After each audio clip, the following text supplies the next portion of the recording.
Let's go to the bottom of page 63. We've made our decision.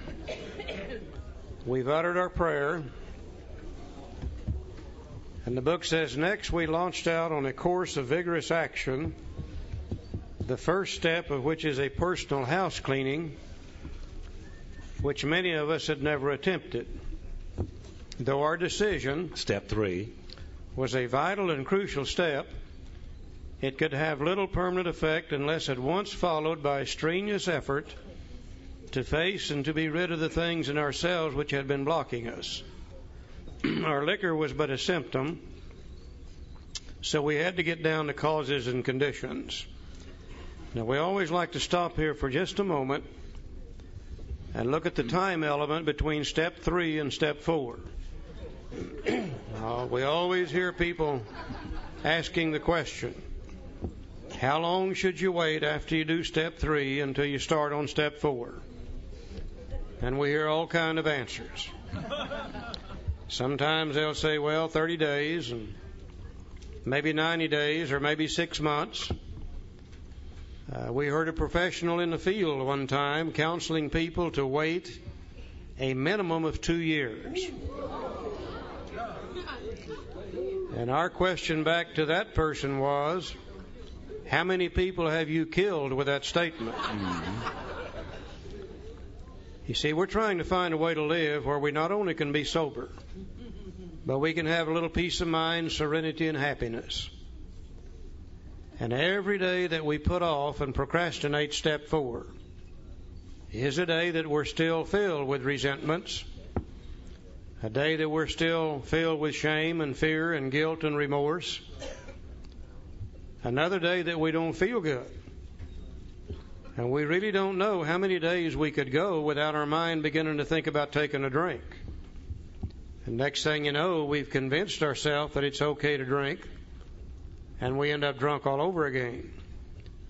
I don't know how many days I could go under those conditions, and frankly, I'm not very interested in finding out. Our book tells us when we should take step 4. Step 3 will have little permanent effect unless at once followed by this strenuous effort, which is step 4. And you know that does make sense, doesn't it? As far back as I can remember, 4 has always followed immediately after 3. Now, knowing that and knowing we might get drunk if we don't get on with step 4, why would we still tend to procrastinate? And I think 2 or 3 reasons behind it. Number 1 is fear. Some of we older members tend to play king off of the mountain with this step. And we tell the newcomer how tough it is. By God, just wait till you get to step 3 or 4, blah, blah, blah, blah. We just literally scare them to death. Let us be the first to say today that if we take step 4, according to the Big Book Alcoholics Anonymous, there is nothing whatsoever to be afraid of. And I think we're all going to see that in just a little bit. Okay, knowing there's nothing to be afraid of, then why would we still tend to procrastinate? And I think probably one of the greatest reasons is simply confusion. For years, we could not see how to do step 4 according to the Big Book. And the reason we couldn't see it is the instructions are there, but they are so simple that we alcoholics, with our keen intellectual alcoholic minds, looking for something more complicated, overlook the simplicity of step 4. So in our desperation, we read over in step 5 something about sharing all your life story. And we said, oh, that's what they wanted us to do in step 4, is write our life story so we could share it in step 5. That's what I did in the beginning. Now, my life story might not have been important to others, but it must have been to me. There was 92 pages in it. I took it to another poor, suffering human being and asked them to read it, and they did. And he said, not very pretty, is it? And I said, no, it isn't. He said, you'll never have to be that way again. He threw it in the waste paper basket. And I learned nothing from my life story to contribute to my alcoholism. Certainly nothing new.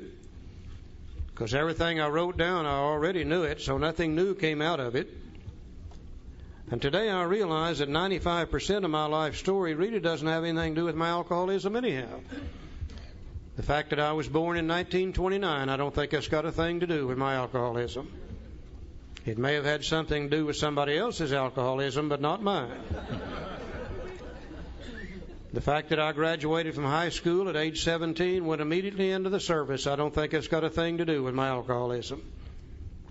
The fact that I was married at age 21, I don't think it's got anything to do with it.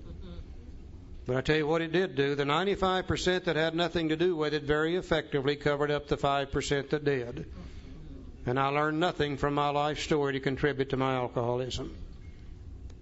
So in our desperation again, somebody in Minneapolis, Minnesota wrote a 4-step inventory guide. We took the Minneapolis guide, combined it with the big book, and got more confused yet. Somebody in Dallas, Texas wrote a 4-step inventory guide. We took the Dallas guide, combined it with the Minneapolis guide, combined it with the big book, and got more confused yet. Have no idea how many are floating around today. We saw one that had 20 pages in it. I'll guarantee you if you wasn't crazy as hell when you took it, you would be when you were through with it. It was one of those. All the time the instructions have been here. We just never could see them before because we didn't understand how Bill writes. And I think today if we can just kind of sit back and relax, look at a few simple ideas, we're going to see how easy this thing really is. There's two things we got to remember. First, he loved to use comparisons. Talking about one thing that we already know to teach us something new. Also, he did not like to repeat himself using the same words over and over. So he would tell us something, then turn around and tell it again, but use different words the second time. And bearing those two thoughts in mind, I think we can see how simple this thing really is. He starts out by saying, therefore we started upon a personal inventory. This was step 4. Immediately he jumps into business.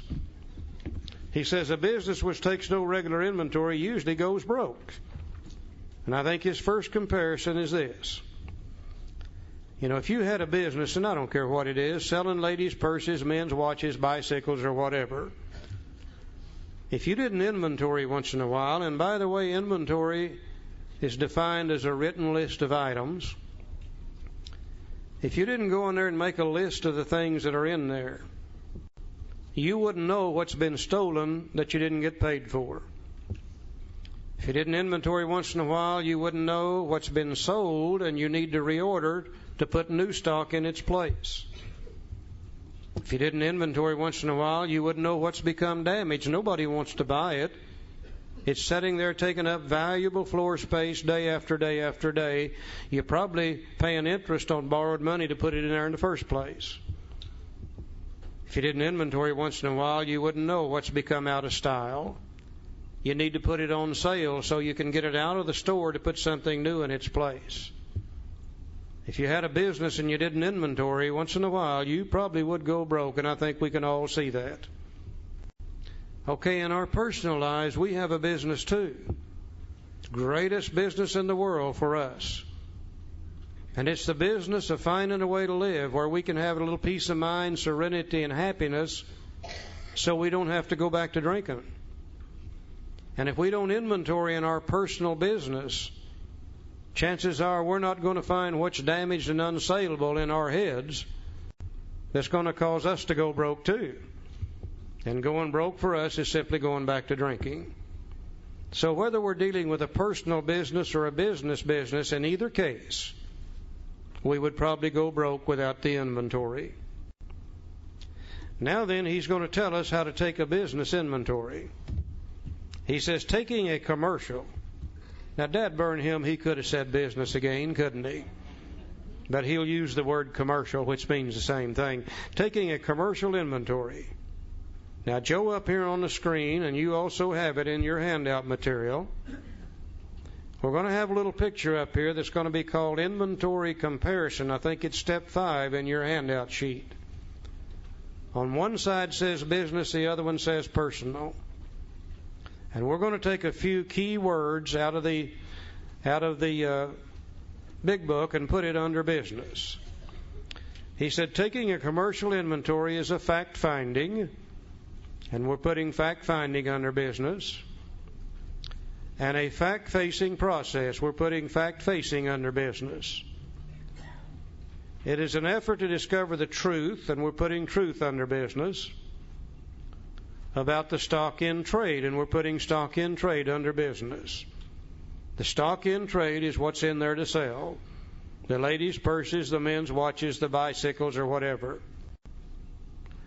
One object is to disclose damaged or unsaleable goods, and we're putting under object, under business, disclose damaged or unsaleable goods, to get rid of them promptly and without regret. And we're putting promptly and without regret under business. In other words, we're going to go in there and we're going to try to find the facts. When we find them, we're going to face the facts. We're looking for the truth about the stock in trade. We're trying to find the damaged and unsaleable goods. The good items will not cause us to go broke. Oh, they resell every day and we're making money off of them. The damaged and unsaleable goods, they're the ones that's blocking the floor space and the shelf space and costing us money. When we finally find them, we're going to try to get rid of them promptly and without regret. We can't put anything new in their place until they're gone. We're trying to find the stock in trade that's damaged and get it out of there. If the owner of the business is to be successful, he cannot fool himself about values. He's got to be honest. Once in a while, he'll try to fool himself. He'll say, well, the reason these ladies aren't buying these purses is they just don't understand what's good for them. You know, he made the decision to buy them. He hates to admit that he made a mistake. And he may keep them in there longer than he should, and if he does, it's going to cost him money every day. Is there anybody in here would have any problem with what he's told us about the business inventory? That we're going to try to find the facts. When we find them, we're going to face them. We're looking for the truth about the stock in trade. We're looking for the damaged and unsaleable goods. When we get rid of them, when we find them, we're going to get rid of them promptly and without regret. Always looking for the stock in trade that's damaged. Anybody got any problems there? Okay, now watch him. He used a series of words to tell us how to take our personal inventory, which means basically the same thing. He said we did exactly the same thing with our lives. We took stock honestly. So we go to step 4, and step 4 says, now we're under personal on the right-hand side of the sheet. Step 4 said we made a searching. And we're putting searching straight across from fact-finding. They mean the same thing. To find the facts, to search out the facts. We made a searching fearless. And we're putting fearless straight across from fact-facing. They mean the same thing. To face the facts, to fearlessly look at them. We made a searching fearless moral. And there's where we got in trouble. We said, oh, damn. There's that list of dirty, filthy, nasty items. And we don't want to look at them, and we sure as hell don't want to show them to anybody else. Now, I'm not sure what all Bill Wilson knew. But I know one thing, this guy understood the English language. And I really believe that if he'd wanted you and I to make a list of dirty, filthy, nasty items, he would have said we made a searching and fearless amoral or immoral inventory. He didn't say that. He said moral. Bugged the hell out of us. Till eventually we went back to the dictionary. Do you know what the word moral is defined as? Truth. Things as they really are. The right and wrong of any given situation. The truth about things. So truth and moral mean exactly the same thing. We made a searching and fearless moral inventory of what? of ourselves. We're the only stock in trade that we have in this business of staying sober. Nobody else can make us sober, and nobody else can make us drink. Oh, I'll agree, they can make us thirsty as hell once in a while, but they can't make us drink. We decide whether we drink or not. Now, what part of us decides whether we drink or not? Is it our body or is it our mind? The real problem of the alcoholic centers in the mind. So we're going to look inside ourselves, in our minds, and we're going to find those flawed thinking processes, which is the damaged and unsaleable goods, that block us off from God. Now, we've made a decision to turn our will over to God. And as long as our mind is filled with damaged and unsaleable goods, then God can't direct our thinking. We're going to have to find them, and after we once find them, then we're going to get rid of them promptly and without regret. And when those flawed thinking processes leave our minds, then our mind is opened up for God's thinking to enter. But it's only after they're gone that God can enter. Now, there are three common manifestations of a life run on self-will, and we've already talked about them. The flawed thinking processes in our mind that blocks God out are resentments, fear, guilt and remorse associated with the harms done to other people. And as long as our mind is occupied with those thoughts, then God's thoughts can't come in. It's just that simple. Now, I like to look at my head up here as a little bitty store, not much, a little bitty Quick Trip or 7-Eleven, not a hell of a lot in it, never has been. Over here in this part of my store, I've got some display cases, and they are filled with resentments. Damn him, damn her, by God, I'll show them, blah-de, blah-de, blah, blah, blah, blah, blah, blah, blah. Those display cases are already full. God simply cannot get in there because He is blocked out by the damaged and unsaleable goods called resentments. Over here in this part of my store, I've got a little file cabinet. It's filled with fear. Oh, my God. What's she going to do when she finds out about this one? Oh, my God. What's the banker going to say when that check hits there this time? He's already told me he's going to file on me next time. Oh, my God. Is that my car sitting out in the front end torn up? Don't know how. Oh, my God. And on and on and on. God can't get in there. He's very effectively blocked out by those fears. Back here in the back of my store, I've got a little file room, and it's full of guilt and remorse.